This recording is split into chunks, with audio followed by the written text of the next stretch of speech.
Shalom, saudaraku yang kasih dalam Tuhan, pada saat ini kita akan belajar Sekolah Sahabat, pelajaran Sekolah Sahabat 3K, konteks, konsep, dan kesimpulan. Dan kita akan belajar satu pelajaran yang penting pada saat ini, dan sebelumnya mari kita sama-sama tunduk kepala, kita berdoa. Tuhan Allah kami yang bertahta dalam kerajaan surga, pada saat ini kami akan belajar akan firman Tuhan melalui pelajaran Sekolah Sahabat. Berkati kami ya Tuhan, di dalam nama Yesus kami berdoa. Amin. Saudaraku yang kekasih dalam Tuhan, kita akan belajar dari pelajaran ke-8 yang berjudul Raksasa Iman, Yosua dan Kaleb. Dan ayat inti kita terdapat dalam Ibrani pasal 13 ayat yang ke-7. Ingatlah akan pemimpin-pemimpin kamu yang telah menyampaikan firman Allah kepadamu. Perhatikanlah akhir hidup mereka dan contohlah iman mereka. Ibrani pasal 13 ayat yang ke-7. Di pelajaran ke-8 ini kita belajar satu konsep, satu pelajaran yang penting sehubungan dengan Yosua dan Kaleb.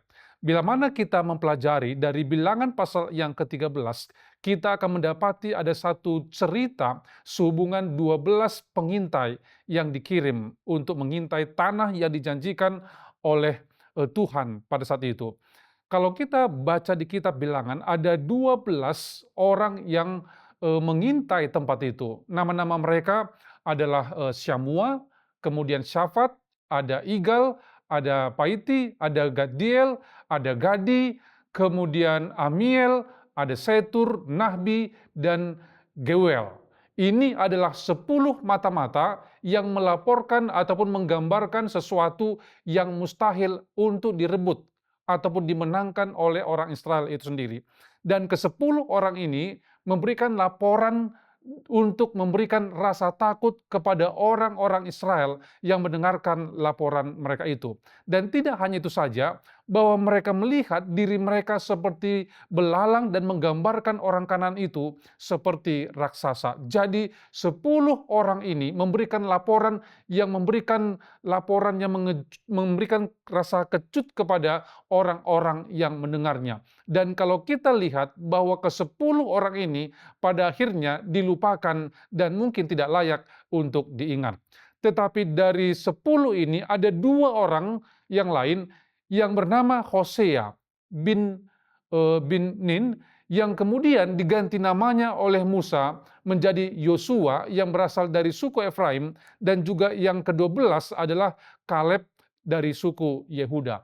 Jadi dari 12 pengintai ini ada 10 yang memberikan berita-berita yang tidak menyenangkan, berita-berita yang melebih-lebihkan, dan berita yang membuat takut, ya, rasa takut kepada orang-orang Israel yang mendengarkan. Sementara 2 orang ini yang melaporkan, yaitu Hosea dan Kaleb, mereka melaporkan, Kaleb ya pada saat itu yang lebih tua dari Yosua melaporkan sikap imannya. Dia mengatakan tentang apa yang dia tahu, apa yang dia lihat, dan dia sampaikan kebenaran itu kepada orang Israel. Ini menunjukkan bahwa Kaleb percaya dan berkomitmen sepenuh hati terhadap akan janji Tuhan, bahwa Tuhan akan memberikan tanah perjanjian itu kepada mereka. Dan kalau kita bisa lihat lagi, pelajaran Sekolah Sahabat kita berbicara tentang seorang Yosua pada saat dia menyampaikan, ya, Kaleb menyampaikan berita itu kepada orang-orang Israel.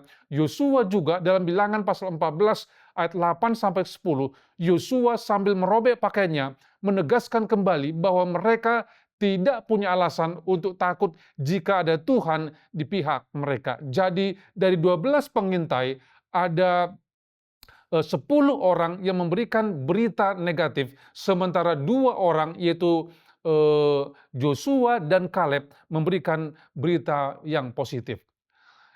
Yosua dan Kaleb menghadapi kemungkinan kematian.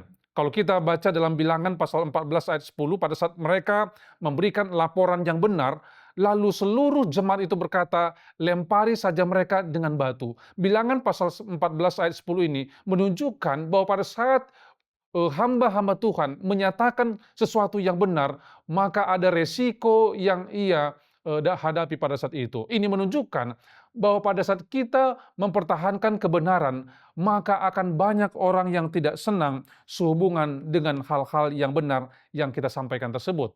Di sini pelajaran ini menekankan pentingnya bagi umat-umat Tuhan untuk berani menyatakan kebenaran dan tidak berkompromi kepada hal-hal yang salah.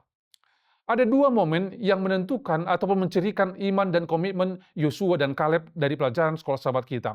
Yang pertama adalah kepulangan 12 pengintai ketika Yosua dan Kaleb mencoba mendorong generasi pertama untuk maju dan memiliki tanah Kanaan meskipun ada ancaman dari orang Kanaan. Ya, kita bisa baca dalam Bilangan pasal 13 ayat 30 sampai yang ke-33. Dan di hal yang kedua, yaitu 40 tahun kemudian Yosua dan Kaleb memiliki tanah sebagai warisan mereka. Pertanyaannya adalah siapakah Kaleb? Saudaraku yang kasih dalam Tuhan, untuk mengenal Kaleb lebih dalam, kita dapat membaca dari Kejadian pasal 36 dan juga Bilangan pasal 13 ayat 6, kemudian 30 sampai 32 dan Josua pasal 14 ayat 6 sampai 14. Ini sehubungan dengan Kaleb. Nama Kaleb ini berasal dari bahasa Ibrani, yaitu Caleb yang berarti anjing. Namun, nama ini juga digunakan untuk mengekspresikan keberanian, kemudian kegigihan dan kesetiaan seorang hamba kepada tuannya. Jadi nama Kaleb menunjukkan kesetiaan kepada Allah, dedikasi kepada Tuhan yang juga terdapat dalam Yosua pasal 14 ayat yang ke-9. Kemudian iman kepada Allah lah yang memberikan kepada Kaleb keberanian. Dia berani dan tidak gentar untuk membela sesuatu yang benar. Kenapa? Karena Kaleb adalah seorang yang percaya dan menjadikan Tuhan sebagai pemimpin dalam hidupnya. Kemudian, pelajaran kita juga menekankan bahwa Kaleb adalah seorang teladan. Pada saat Otniel menaklukkan Debir, ya satu tempat, kemudian Kaleb menawarkan putrinya yang bernama Aksa untuk menjadi istri Otniel itu. Hal ini menunjukkan bahwa adanya kaderisasi kepemimpinan ke depan yang mengikuti teladan Kaleb dan juga Yosua. Jadi ada yang namanya kaderisasi kepemimpinan, ya, supaya iman mereka terus terpelihara dan kemudian bangsa itu akan tetap mengenal Tuhan di dalam hidup mereka masing-masing. Jadi meneruskan obor iman kepada generasi berikutnya sangat penting, ya, bagi pemenuhan misi yang telah dipercayakan Allah kepada kita. Jadi putri Kaleb merupakan keturunan daripada Kaleb sendiri yang kemudian akan menjadi, ya, generasi berikutnya untuk menyampaikan ataupun meneruskan misi ataupun iman yang dimiliki oleh Kaleb. Jadi kalau kita pelajari juga dalam pelajaran sekolah sahabat kita, eh, Aksa, anak daripada Kaleb ini, menunjukkan perannya sebagai wanita dalam Alkitab. Pada saat dia meminta melalui dorongan suaminya, dikatakan dalam pelajaran kita ini adalah ia meminta daerah perbukitan yang menunjukkan iman dan tekad yang sama seperti yang ditunjukkan oleh ayahnya sehubungan dengan tanah perjanjian tersebut. Kemudian Kaleb yang telah berusia 85 tahun meminta izin, ya, pada saat telah tiba di tempat itu, Kaleb meminta izin kepada Yosua untuk mewarisi satu tempat yang namanya Gunung Hebron. Yosua pasal 14 ayat 12a yang mudah diakses pada saat itu. Alasannya kenapa ia memilih tempat itu, yang pertama adalah karena Kaleb mengetahui bahwa tempat itu untuk mengilhami iman kepada generasi yang akan datang. Kemudian yang kedua adalah untuk membuktikan bahwa generasinya salah. Dan yang ketiga, untuk meninggikan nama Tuhan. Jadi bagi Kaleb, meninggikan nama Tuhan jauh lebih penting daripada hal yang lainnya. Kemudian kita masuk ke nama yang kedua. Nama yang kedua yang kita pelajari pada pelajaran sekolah sahabat ini adalah Joshua. Pada saat pembagian tanah, satu pelajaran yang bisa kita ambil dari pelajaran sekolah sahabat, pada saat pembagian tanah, Kaleb sebagai orang yang paling tua pada saat itu menerima warisan yang pertama. Jadi ini menunjukkan penghormatan kepada mereka yang lebih tua, yang sekaligus juga telah memimpin bangsa Israel. Karena pada saat itu Kaleblah orang yang paling tua di antara orang-orang yang memasuki tanah Kanaan.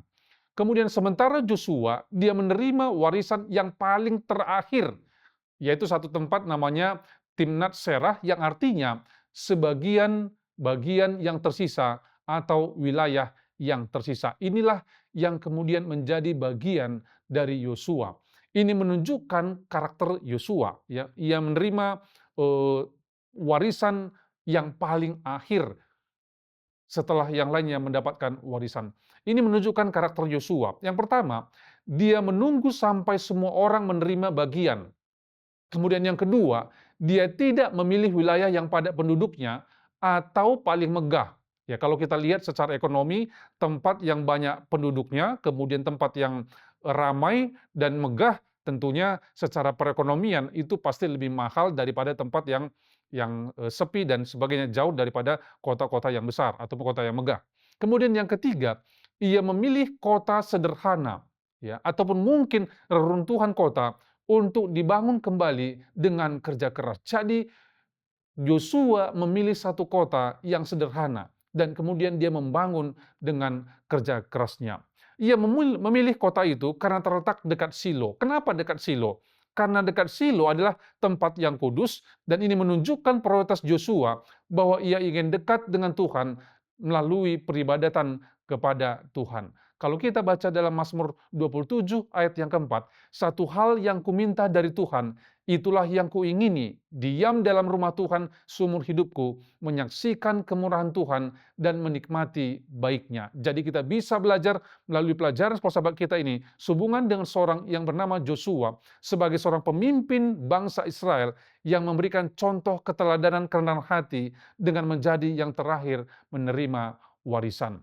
Saudaraku yang kekasih dalam Tuhan, ringkasan pelajaran sekolah sahabat ini memberikan satu pelajaran kepada kita bahwa Joshua dan Kaleb adalah sosok-sosok pemimpin bagi bangsa Israel yang memiliki kerendahan hati, yang memikirkan bangsanya, dan kemudian menjadikan Tuhan sebagai pemimpin bagi bangsa dan juga bagi kehidupan mereka masing-masing. Kiranya melalui pelajaran sekolah sahabat pada pelajaran yang ke-8 ini, membuat kita semakin hari semakin mencintai Tuhan, dan sebagaimana Yosua dan Kaleb berani menyatakan kebenaran, percaya kepada Tuhan, maka Tuhan juga akan memberkati kita untuk menjadi umat-umat Tuhan yang setia dan berani menyatakan hal-hal yang benar. Tuhan Yesus memberkati kita semua. Mari kita berdoa.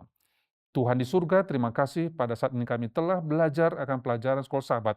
Berkati kami Tuhan untuk selalu bertumbuh bersama dengan Tuhan, berjalan bersama dengan Tuhan. Ampunkan kami atas segala dosa kami, dalam nama Yesus kami berdoa. Amin.